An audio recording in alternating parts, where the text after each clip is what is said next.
আলাইকুম ওয়া রাহমাতুল্লাহি ওয়া বারাকাতুহু। ওয়া আলাইকুম সালাম। ইন্নাল হামদুলিল্লাহ সালাতু ওয়াসসালামু আলা রাসূলিল কারীম ওয়া আলা আলিহি ওয়া সাহবিহি আজমাইন। আইলাতুল জামে মসজিদের উদ্যোগে আয়োজিত আজকের এই বার্ষিক ওয়াজ মাহফিলে উপস্থিত আছেন হযরত উলামায়ে কেরাম, উপস্থিত মুরব্বিয়ান, যুবক ভাইরা, পর্দার অন্তরালের মা ও বোনেরা, সবাই ভালো আছেন? জি আলহামদুলিল্লাহ।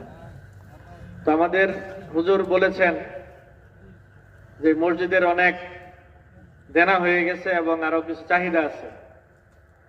আসলে এখন তো আমাদের পক্ষে সবকিছু করার সুযোগ এতটা নাই।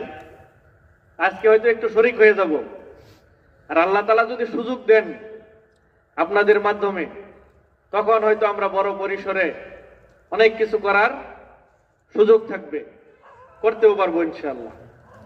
আর আমাদের সামনে এবার দুইটা সুযোগ আসছে। একটা হচ্ছে, আপনারা জানেন যে 12ই ফেব্রুয়ারি জাতীয় সংসদ নির্বাচন। এই নির্বাচনকে কেন্দ্র করে আমাদের বাংলাদেশের মানুষের একটি আকাঙ্ক্ষা যে সকল আলেম ওলামা এবং ইসলামী দল একসাথে হওয়া।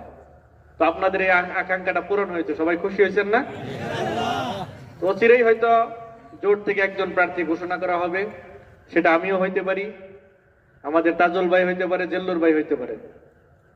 যেই আসুক আমরা তার পক্ষে কাজ করব, ঠিক না? তো আর এটা একটা সুযোগ আমাদের সামনে। আর একটা সুযোগ আছে, যদি আল্লাহ তাআলা আমাকে কবুল করেন। আমার বাড়ি কিন্তু এই ধোবাউড়া উপজেলায়। এই ধোবাউড়া থেকে আজ পর্যন্ত কোনো জনপ্রতিনিধি নির্বাচিত তো হওয়া তো দূরের কথা, নির্বাচন করারই সুযোগ হয় নাই। যার কারণেই আমাদের এই ধোবাউড়া, আমি সবসময় বলি, চিরবঞ্চিত, চির অবহেলিত, চির অনুন্নত।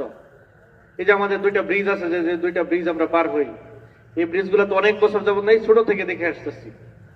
এই ব্রিজ দুইটা মাঝে মাঝে, বিশেষ করে যে এই ব্রিজটা মাঝে মাঝে বিকল হয়ে যায়, লোকজন আটকে পড়ে। এছাড়া আমাদের যাওয়ার, ময়মনসিংহ যাওয়ার হচ্ছে প্রধান রাস্তা হচ্ছে এটা। এই রাস্তারও যে অবস্থা, একজন সুস্থ মানুষ গেলেও অসুস্থ হয়ে যায়। এটা তো খালি প্রধান সড়কের অবস্থা। আর ধোবাউড়া যদি আমরা ভিতরে যাই, বিশেষ করে গোয়াতলা ইউনিয়নটাই যদি আমরা ধরি, এই গোয়াতলা ইউনিয়নে ওই পূর্ব দিকে আমার যাওয়ার, মোটামুটি অধিকাংশ এলাকায় যাওয়ার সুযোগ হয়েছে।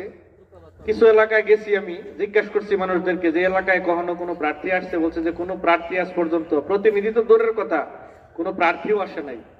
আসলে যাওয়াটাও কঠিন, কারণ যে রাস্তার অবস্থা, ওইটা তো গাড়ি যায় না।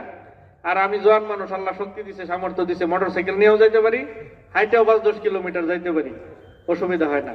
যার কারণে এইসব এলাকাগুলোতেও যাওয়ার সুযোগ হয়েছে। যাওয়ার কারণে আমি দেখছি যে আসলে ধোবাউড়ার মানুষের কত কষ্ট।